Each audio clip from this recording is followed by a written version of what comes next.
Hello friends, मैं राम ठाकुर स्वागत करता हूं आपके अपने यूट्यूब चैनल अल्टीमेट लक्ष्य इनोवेटिव लर्निंग में। दोस्तों, जैसा कि कल हमने परसेंटेज का सारा कंसेप्ट और ट्रिक किया था, आज हम उनके सारे क्वेश्चंस करेंगे। तो आज जो हमने क्वेश्चंस चुना है वो काफ़ी इम्पोर्टेंट है आपके सारे एग्ज़ाम्स के लिए। एग्ज़ाम पॉइंट ऑफ व्यू से ही मैंने ये क्वेश्चन बनाया है और ये सारे क्वेश्चन किसी ना किसी एग्ज़ाम में पूछे गए हैं। तो अच्छा है कि आप इसको अच्छे से देखें और इसको बाद में प्रैक्टिस करें, ताकि आपसे ये परसेंटेज के क्वेश्चन ना छूटे और कंसेप्ट भी और अच्छे से क्लियर आपका हो जाए क्वेश्चंस के थ्रू। ठीक है, तो देखिए, इस टाइप का क्वेश्चन आपने बहुत देखा होगा एग्जाम में कि इन एन इलेक्शन से रिलेटेड। तो in an election between two candidates, दो कैंडिडेट के बीच में इलेक्शन हो रहा है। One got 55% of total votes, एक जो है 55% ऑफ वोट्स लिया है, दूसरा 20% ऑफ वोट वेयर इनवैलिड। ठीक है, 55% टोटल वैलिड वोट है, ठीक है, एक को मिला है, और 20% वोट जो है वो इनवैलिड है। If the total number of vote was 7500, अगर टोटल नंबर ऑफ वोट जो पोल्ड हुआ है वो क्या है, 7500 वोट पड़ा है टोटल, है ना। तो the number of valid vote that the other candidate got was, मतलब पहला कैंडिडेट को जो है वो 55% वैलिड वोट मिला है, टोटल वैलिड वोट, और 20% वोट जो है वो इनवैलिड हुआ है।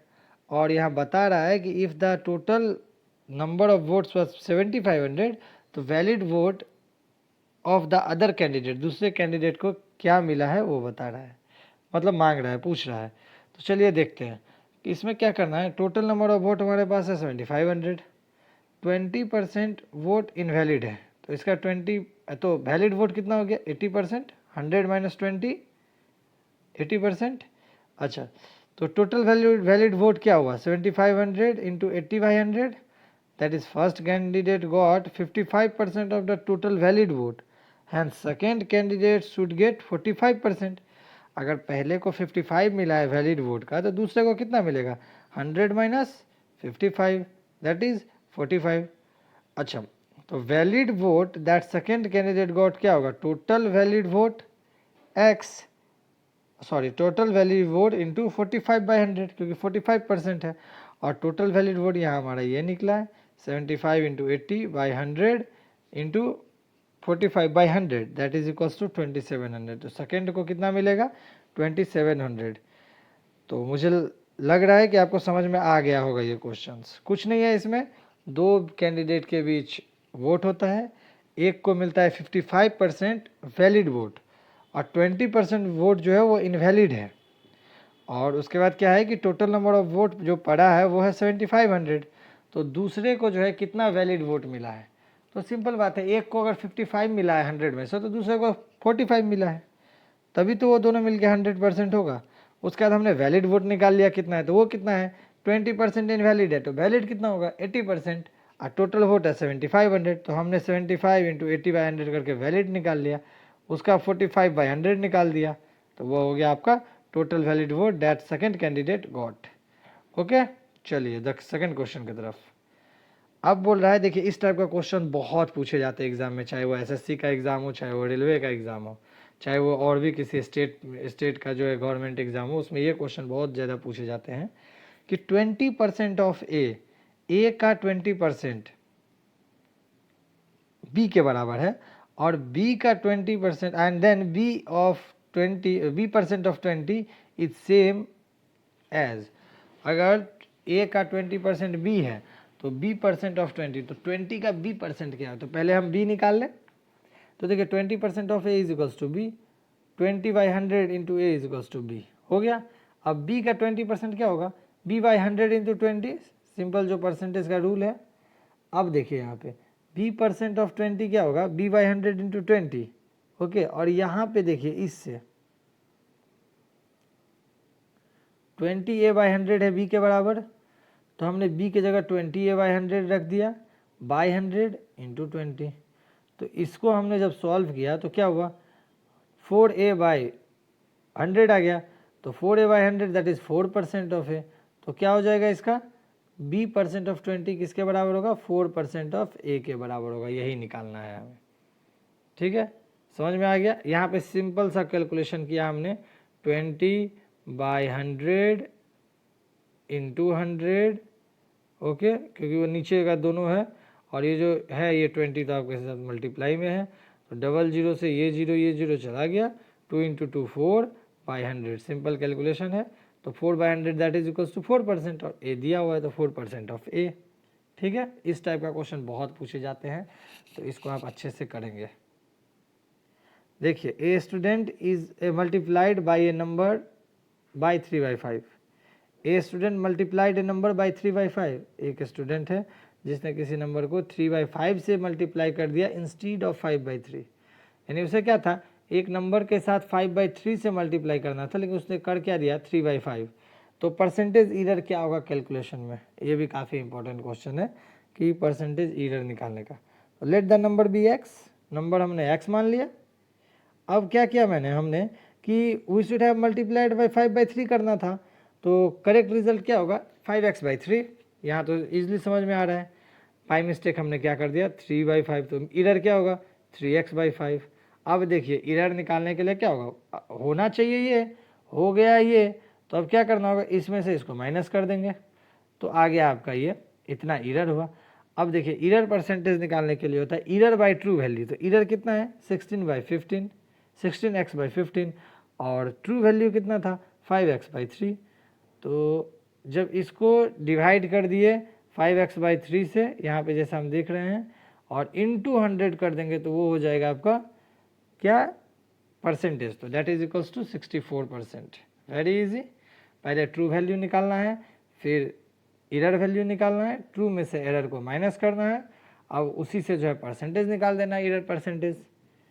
चलिए, अब है fresh fruit contain 68% water and dry fruit contains 20% of water. मतलब जो फ्रूट फ्रेश है उसमें वाटर कितना है, 68%, और जो ड्राई हो चुका है उसमें कितना है, 20%। तो how much dry fruit can be obtained from 100 kg of fresh fruit, तो 100 kg फ्रेश फ्रूट से कितना वाटर मिलेगा, सॉरी ड्राई फ्रूट जो है हम लोग ले सकते हैं फ्रॉम 100 kg ऑफ फ्रूट्स। तो देखिए, the fruit content in both the fresh fruit and dry fruit is the same, fruit content तो सेम ही रहेगा, है ना। तो given fresh fruit has 68% water and so remaining 32 is fruit content. अभी यहाँ पे जैसे बोला गया है कि फ्रेश फ्रूट में जो है 68% वाटर है, तो इसका मतलब फ्रूट कितना है, 32%, 100 माइनस 68 दैट इज 32। अब देखिए, is fruit content, weight of fresh fruit is 100 kg। अब यहाँ पे कितना दिया हुआ है, कितना में निकालना है, 100 kg में। तो dry fruit has 20% of water, तो रिमेनिंग कितना परसेंट फ्रूट है, 80% फ्रूट है। तो let weight if dry fruit be y kg, अगर ड्राई फ्रूट y kg है, तो अब देखिए fruit percent in fresh fruit, तो फ्रेश फ्रूट में कितना फ्रूट का परसेंट है, तो fruit percent in dry fruit के बराबर है, ड्राई फ्रूट के बराबर ही होगा ना, क्योंकि फ्रूट तो दोनों में सेम ही होगा। तो इसका क्या है, 32% है, इसका क्या है, 80% है, तो दोनों को 80% और 32% निकाल दिए, तो that is equals to y is equals to 40 kg। यहाँ पे इजिली आ गया हमारे पास, है ना। देखिए समझ में आया क्या, इसमें ज़्यादा कुछ नहीं करना था, इसमें हमें बस कॉन्सेप्ट समझना था कि फ्रूट तो सेम ही होगा ना, अब जो भी वेट हो फ्रूट का, जो वेट है वो तो सेम होगा, वाटर चेंज हो रहा है, तो वाटर चेंज हो रहा है उस हिसाब से हम लोग फ्रूट का दोनों में कंटेंट निकाल लिया कि ड्राई फ्रूट में कितना है और फ्रेश फ्रूट में कितना है, उसमें 32 आया, इसमें 20 आया, उसके बाद क्या किया हमने, परसेंटेज निकाल दिया दोनों को इक्वेट करके, है ना। The value of a machine depreciate. अब देखिए, कल आपको कॉन्सेप्ट मैंने एक बताया था एनुअल ग्रोथ बोल के, जिसमें था कि आपको पॉपुलेशन जैसे है वो हर साल बढ़ रहा है कुछ रेट से, तो आफ्टर कुछ ईयर्स कितना होगा, तो इसके लिए मैंने आपको फार्मूला बताया था इंक्रीमेंट का। अब यहाँ पे जो है उसी फार्मूले को जो है थोड़ा सा चेंज करेंगे, क्योंकि यहाँ क्या है आपको डिप्रिसिएशन, वहाँ इंक्रीमेंट था, यहाँ डिक्रीज़ है, तो ज़्यादा डिफरेंस नहीं है। उसमें था आपको a into P plus 1/r to the power n, यहाँ पे है आपको a p by 1 minus p into 1/10 minus 10/100 to the power cube.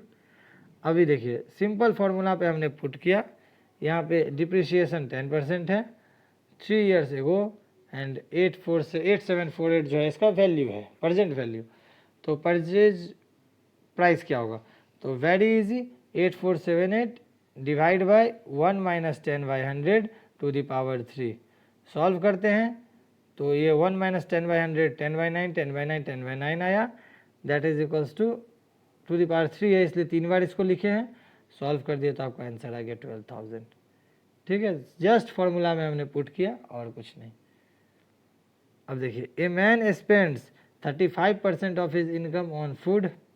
एक आदमी है जो 35% अपने इनकम का फूड पे खर्च कर रहा है, 25 कर रहा है बच्चों की पढ़ाई पे, 80% कर रहा है बाकी के बच्चे घर के काम के लिए। तो उसका इनकम क्या बचा?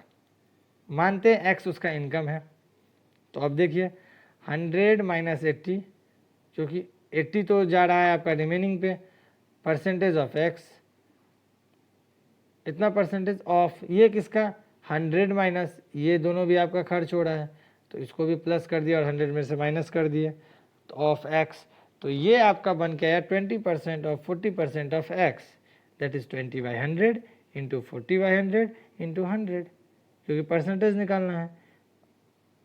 तो ये क्या होगा 20/100, इसको जब सॉल्व करेंगे तो ये आएगा 8% ऑफ एक्स।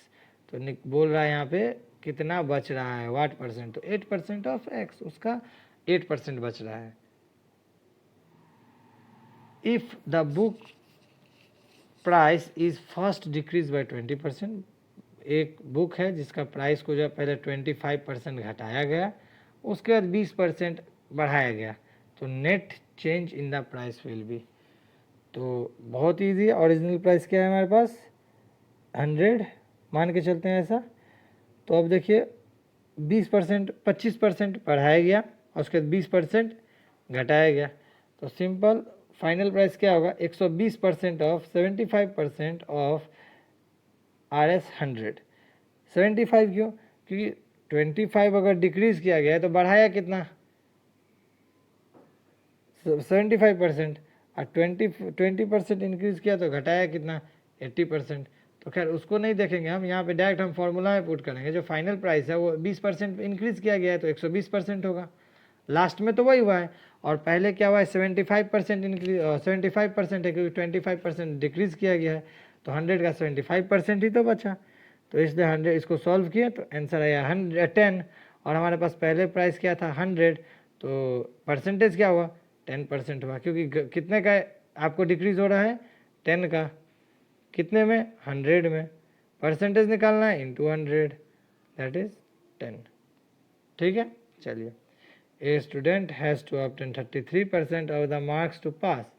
एक स्टूडेंट को 33% चाहिए पास करने के लिए। ही गॉट 125 मार्क्स, उसको 125 मार्क्स मिला और वो फेल हो गया 40 मार्क्स से। तो मैक्सिमम मार्क्स कितनी थी?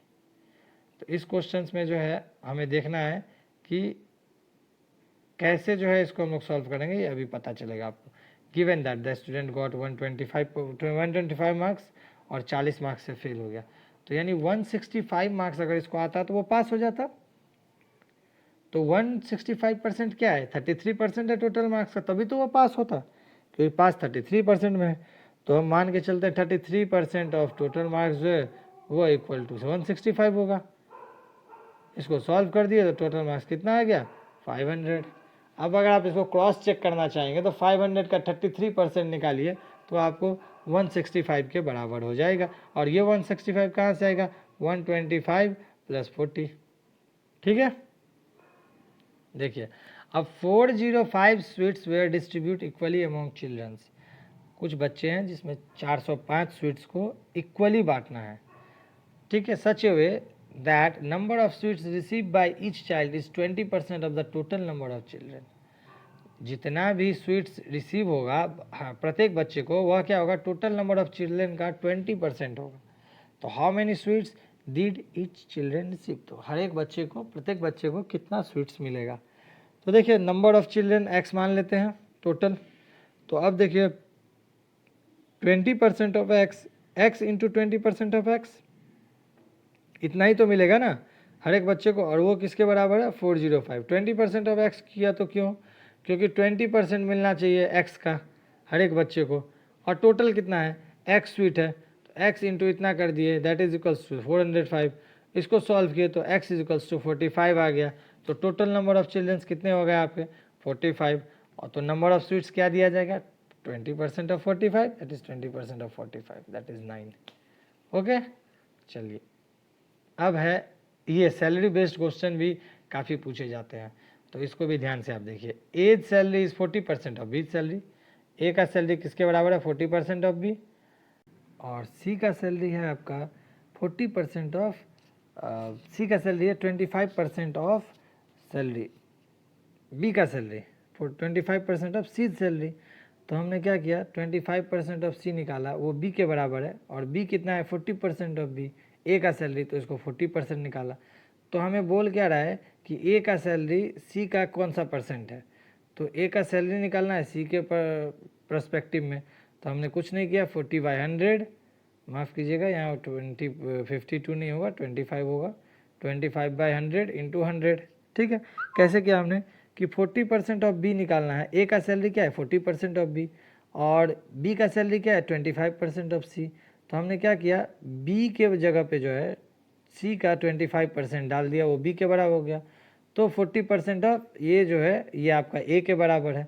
इसी को जस्ट हमने सॉल्व किया और हमारे पास आंसर आ गया 10% ऑफ सी, बिकॉज यहाँ पे क्या कट के आया आपका 10/100, जो क्या है 10% ऑफ सी। ठीक है, चलिए तो यहीं तक था आपका क्वेश्चंस। तो परसेंटेज के सारे क्वेश्चंस हमने कर लिए जो भी इम्पोर्टेंट थे, इसके बाहर कुछ नहीं आना है, आपको इसको अच्छे से प्रैक्टिस करना है ताकि परसेंटेज में किसी टाइप का प्रॉब्लम ना हो। और इसके बाद जो है हम अगला चैप्टर करेंगे कल।